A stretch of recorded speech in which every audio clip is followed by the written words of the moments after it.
Close your eyes for just a second. Try to picture a bright red apple floating in an empty white room. Do you see it?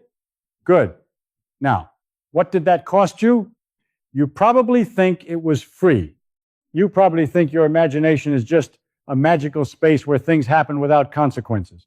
It is not. To hold that red apple in your mind, millions of tiny electrical signals just had to fire across your brain. Atoms exchanged electrons. Molecules of sugar were burned. You just generated a tiny, microscopic amount of heat. You are a machine. You are a wet, squishy, unbelievably complicated machine, but a physical machine nonetheless. And tonight, when you go to sleep, that machine is going to put on a bizarre, hallucinated movie for you. You call it a dream. You might wake up tomorrow and think that dream was a message from the universe. You might think it reveals your deepest hidden desires. I hate to break it to you, but it does not. Your dreams are neural trash.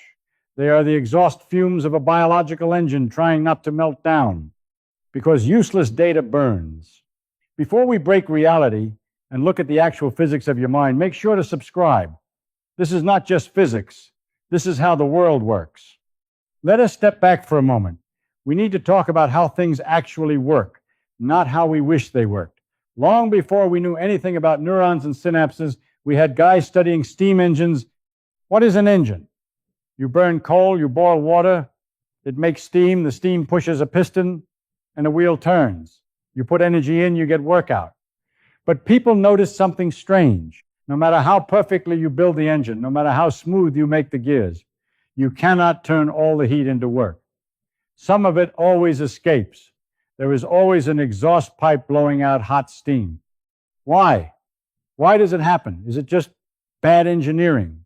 Can we build a perfect engine if we just get smarter? No. It is a fundamental law of nature. Imagine a box full of gas atoms. They are just tiny little blobs of stuff. They are jiggling around, bouncing off the walls, wiggling, smashing into each other. Heat is nothing but the motion of these atoms. The faster they jiggle, the hotter it is. If you want to use them to push a piston, you need them to be somewhat organized. You need the fast ones to hit the piston and push it. But after they hit it, they cool down. They bounce off slowly. They become disorganized. The only way to keep the engine running is to sweep out the slow, disorganized atoms, dump that useless heat into the outside world, and bring in fresh, hot, fast atoms. It is a one-way street. You take order, you make disorder, and you have to dump the extra disorder out into the world. If you do not have an exhaust pipe, the engine stops, the heat builds up, the jiggling gets too violent, and the whole machine melts down. This is what we call the second law of thermodynamics. It is the rule that says the universe is always getting messier. Think of it like mixing a deck of cards. You start with a brand new deck. All the red cards are on top, and all the black cards are on the bottom. It is perfectly organized. Now, you shuffle them. What happens? They get mixed up. You shuffle them again, they get more mixed up. Can you shuffle them back into perfect order? Does the deck know where the cards are supposed to go? No, it does not know anything. Once it is mixed, it stays mixed. To unmix it, you have to look at every single card, sort them out one by one, and put them in piles. You have to do work. You have to spend energy. And when you spend energy doing that work, you sweat. You generate heat. You make the rest of the room slightly warmer. You can organize the cards, but you make the universe messier in the process. Now, what does this have to do with your brain? Everything. Your brain is not a magical spirit box floating above the laws of physics. It is a physical object. It is made of the same jiggling atoms as the steam engine and the deck of cards. It runs on sugar and oxygen. It has blood vessels acting like a radiator fluid cooling system. But your brain is not just moving pistons. It is doing something much more complex. It is processing information. It is making memories. When you walk down the street, you are absorbing an absurd amount of data. You see the color of every car that passes by. You hear the exact sound of a dog barking 3 blocks away. You feel the wind hitting the tiny hairs on your arm. Your brain takes all this in. It physically alters itself to store this information. Atoms are rearranged. Chemical bridges are built between neurons. But remember the deck of cards. Storing information is like putting the cards in a specific order. It takes energy. And more importantly, the space inside your skull is limited. The atoms can only arrange themselves in so many ways. If you just kept absorbing every single useless detail of your day, your brain would run out of physical capacity. It would become completely clogged with noise. So, what must it do? It has to forget. It has to erase the useless data. It has to throw away the memory of that random red car or the exact sound of that barking dog. But here is the trick, and this is the part that breaks people's intuition. Erasing information is a physical process. It is not just a software command where things magically vanish. When you erase data, you are taking organized matter and scrambling it back into chaos.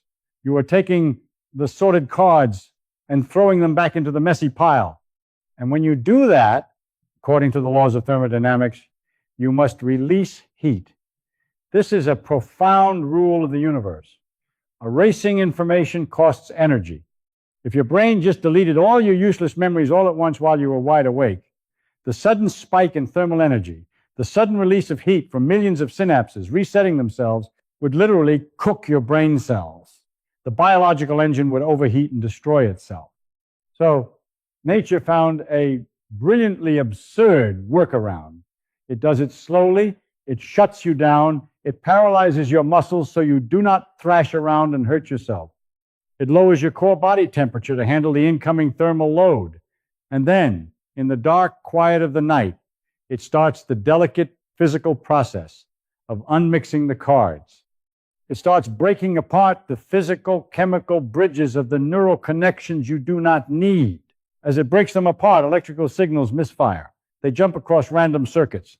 The visual processing center of your brain gets hit with random sparks of electricity from memories being aggressively dismantled. Now, your brain is a machine obsessed with causality.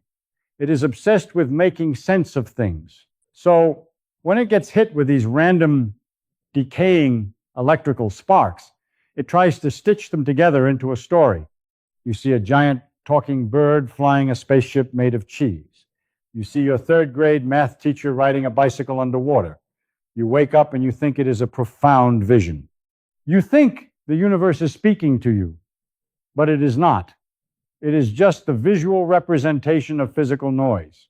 It is the friction of data being erased. It is the exhaust pipe blowing out the smoke. Your dreams are exactly the same thing as the hot air coming out of the back of a refrigerator. The refrigerator has to dump heat outside to keep the inside cold. Your brain has to dump useless data to keep your mind sane and functional. Let us push this further. Let us expand this idea. Because if you really understand this, if you really see the world this way, everything changes. Let us look at the universe on a larger scale. If everything is just energy and information, where does it end? Think about a black hole. For a long time, we thought black holes just swallowed everything and that was the end of the story. You throw a rock in, it is gone. You throw a dictionary in, it is gone. But then we realized something terrifying. What about the information? If you throw a dictionary into a black hole, does the information vanish from the universe? If it does, that violates the deepest rules of quantum mechanics. Information cannot just disappear. It has to go somewhere. So, the black hole cannot just be a perfect trash can. It must have a temperature. It must jiggle. It must radiate. It must have its own kind of exhaust pipe leaking information back into the universe. Over billions of years, the entire universe is playing this exact same game of thermodynamics. Every time a star burns, every time a planet spins, every time you forget a phone number, the total messiness of the universe increases. The overall entropy goes up. The universe gets just a little bit warmer. You are deeply, physically connected to this cosmic process. You are not a passenger. You are a participant in the machinery of the cosmos. If this is true, what are you? If your dreams are just thermodynamics, if your thoughts are just jiggling atoms, it can feel terrifying. You might feel a sense of existential dread. You might feel like you are just a ghost driving a meat skeleton through a cold, dead void. Think about it. You have never actually touched anything in your entire life. When you push your hand against a wall, you think you are feeling solid matter. You think your atoms are touching the wall's atoms. They are not. The electrons on the outside of your hand are being pushed away by the electrons on the outside of the wall. It is just the electromagnetic force repelling you, like two magnets pushing each other apart. You are hovering microscopic fractions of an inch away from everything you have ever interacted with. You have never touched the floor you stand on. You have never touched the food you eat. Your first kiss was just a complex repulsion of electromagnetic fields. Your deepest, most terrifying nightmare was just your brain performing routine biological maintenance so you would not wake up with literal brain damage from thermal overload. You are completely isolated in your own head, watching a movie generated by electrical sparks, desperately trying to find meaning in the noise of a machine trying to cool down. It is an incredibly lonely thought. It strips away all the magic. But wait, is it actually depressing? I do not think so. I think it is the most wonderful thing in the world. Why? Because look at what we are doing right now. We are a collection of atoms. We are made of hydrogen and carbon and oxygen, stuff that was forged in the belly of exploding stars billions of years ago. That stuff was scattered across the freezing vacuum of space. It was pulled together by gravity. It was baked by the sun. It was organized by billions of years of chaotic, violent evolution. And for a brief, fleeting moment in the vast, dark history of the cosmos, this particular arrangement of atoms can wake up. It can look around. It can build telescopes and microscopes. It can figure out how it works. The universe is incredibly violent. It wants to tear you apart. The second law of thermodynamics demands your destruction. It wants to mix the cards. It wants to turn you back into random jiggling dust. But your body fights back. Your biology is an act of rebellion against the chaos. Your brain builds a cooling system. It invents sleep. It creates a mechanism to dump the useless noise out the exhaust pipe. And while it does that dirty mechanical work of keeping you alive, it paints bizarre, beautiful, terrifying masterpieces on the back of your eyelids. Your dreams do not need to be magical messages from the beyond to be beautiful. The fact that they are the thermodynamic exhaust of a biological supercomputer is vastly more interesting, vastly more profound than any fortune teller's mystical prediction. We are incredibly lucky to be here. We are lucky to have an engine that works. We are lucky to be able to ask the question in the first place. Nature is absurd. It is completely crazy, but it is true. Do not stop wondering about it. Do not settle for the easy, mystical answers when the physical reality is so much more magnificent. If you want to keep understanding the absurd, beautiful truth of our reality, share this video with someone who still thinks their dreams are trying to tell them the future. Tell them the universe is weirder and more wonderful than they can possibly imagine.